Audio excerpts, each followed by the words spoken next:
Welcome to Go with Kyle Harbaugh. Hello, welcome to Go with Kyle Harbaugh. I'm your host, Kyle Harbaugh. I am a management consultant that helps professional services grow. I worked in law firms for over 12 years, and I love working with lawyers. And the neat thing about how I work is I've developed two AI systems that are entirely unique. They are decision-making tools, and they help me make really good decisions super fast. The one tool is a business planning tool. It doubles your money. Actually, I shouldn't say that. Our worst result was a 98% increase in revenue, in annual recurring revenue. So not quite double, but many of our clients see 2, 3, 4 times increase in annual recurring revenue. So your mileage may vary. That's our one system. The other system is called Right Hire, and it is all about finding those A players who are going to really move your business forward, serve your clients at a high level.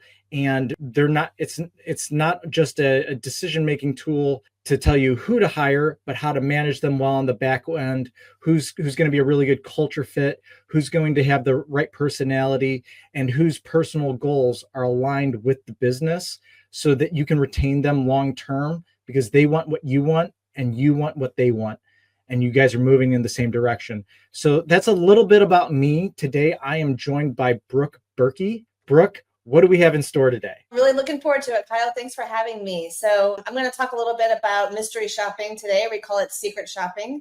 I'm going to give you some juicy behind the scenes details about what to look for with your own team for you who are law firm owners. And we're going to talk at length about the opportunity cost that could be costing your firm thousands and thousands of dollars every single week, every single month, even compounded by the year, just by having an untrained sales team. I love it. Interesting. Well, let's get more into it. Can you tell our listeners a bit about your background? Absolutely. So I have worked most of my life in law firms, and I have done every role from receptionist way back when, I won't tell you when, to give away my age, to case manager, to marketing and sales director, staff manager. I like to say I've done every role in a law firm except for attorney. And now I do consulting, and we like to say we're your team training solution for opportunity costs. So opportunity cost is defined as missed sales, poor time management, poor client communications, excessive time on desk. You know exactly what I'm talking about. And then we also do operations support. I like it. I like it a lot.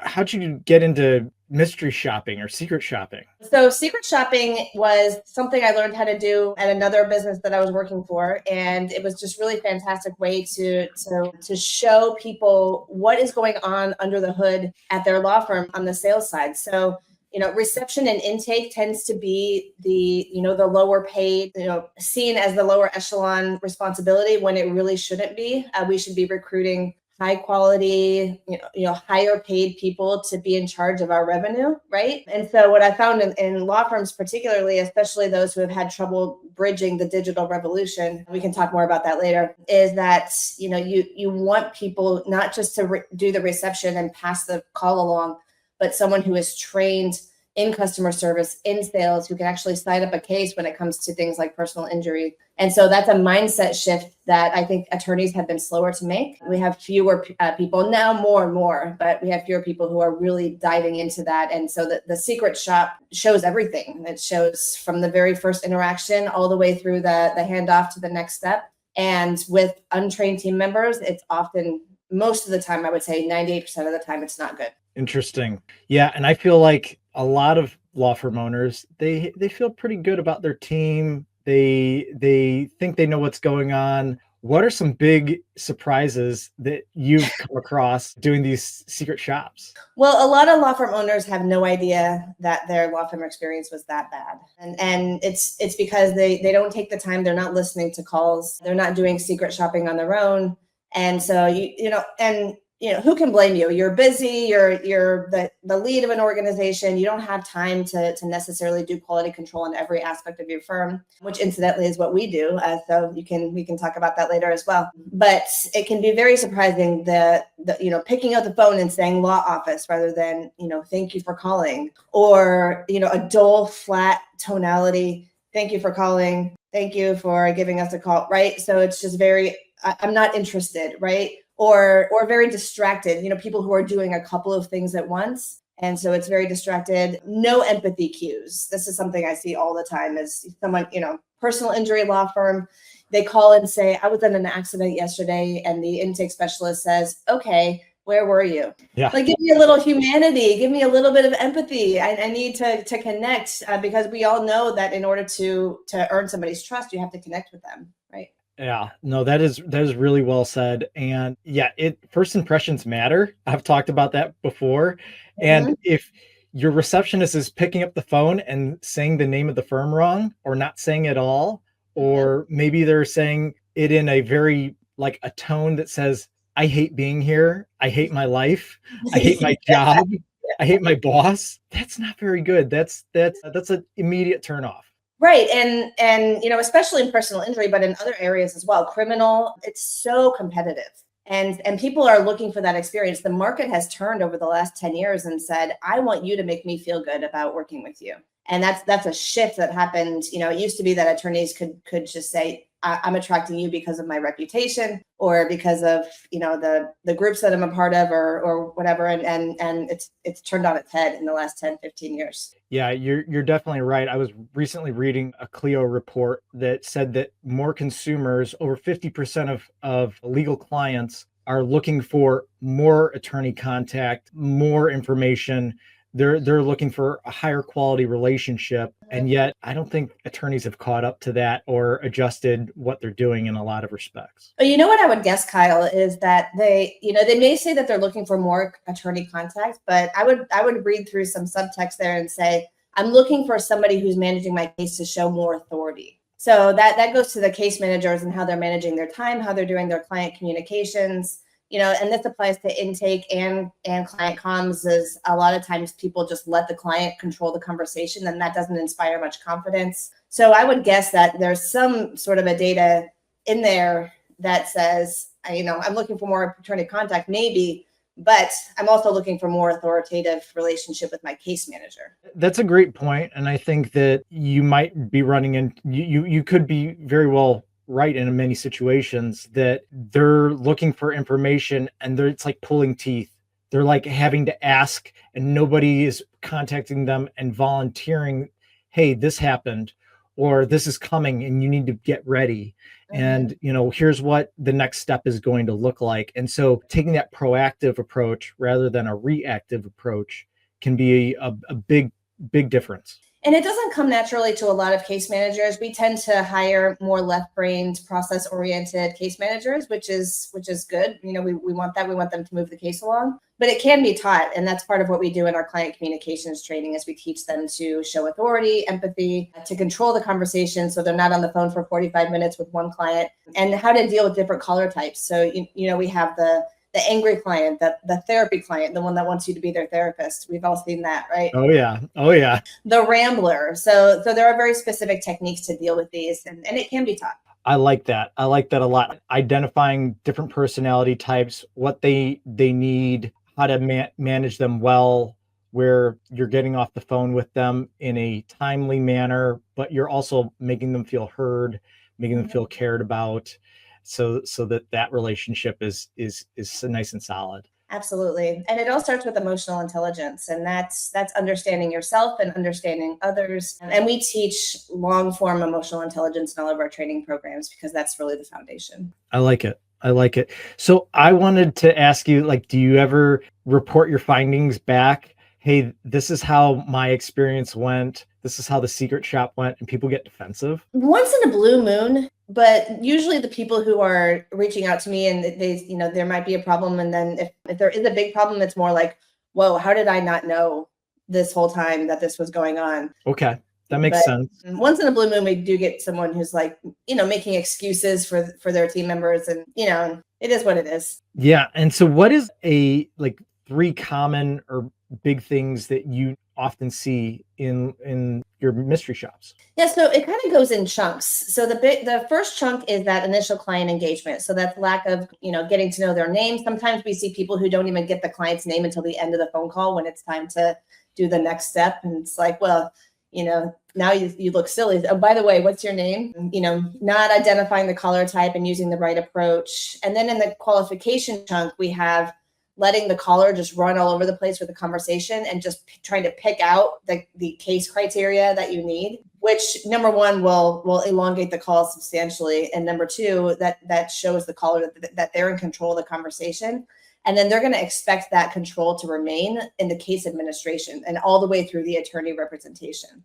So if you don't let them know right off the bat that you are confidently in control of this conversation and you're their tour guide, they're going to be a more difficult client all the way down. I guarantee it. Those are great points. I really like what you brought up. So I wanted to ask you, like you said that there could be some really significant losses, some significant revenue decreases if your team's not squared away.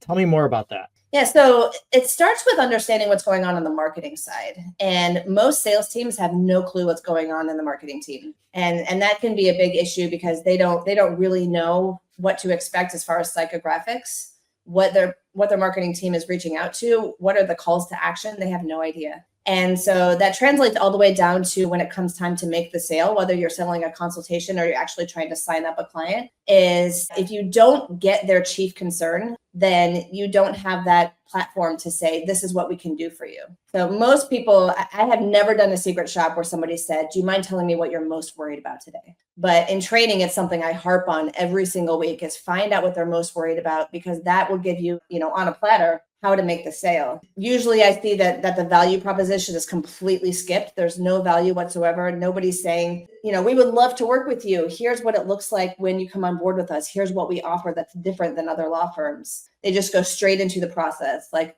okay, all right, so I'm going to send you this agreement and then you're going to sign it, right? It's like, wait a second, you skipped a step. You didn't tell me why I should be coming on board with you. And then we have the sale itself. So quite usually there's no type of explanation of the retainer agreement. They just send it to them and hope that it comes back. It's like, playing with boomerangs, although your boomerang's broken. I like that analogy. That's a good one. And then they just throw away the sale because there's no date certain follow-up. So you just kind of, you throw it out there and you're like, okay, I hope it comes back. And there's no, I'm going to call you again Tuesday at 2:00. Be ready. I'm going to send you a calendar invite. None of that. It's just like taking all of that money, hundreds and sometimes thousands of dollars for every lead that comes in and just throwing it away. Yeah. I used to work with a firm. They had a 6-figure marketing budget monthly. They'd lose people all the time, or people would work with them for a short amount of time and the quality wasn't there. And they after that initial retainer, a lot of them would leave and they had big churn problems that needed to be fixed. So that's a lot of money wasted or missed, those missed opportunities, like you said, with the follow-up. Absolutely. And they gave them no reason. There's no hook, right? If you didn't even do a value proposition, where's the hook to get them to come back? And if you'd never asked them what they're most worried about, how can you speak to that? How can you, address that need and craft your message so that it's impactful and it actually connects with their situation? Exactly. And it's a bit of a more, advanced skill set to be able to make that connection. But that's why we do quality control for months after the training program is over, to continue to reinforce that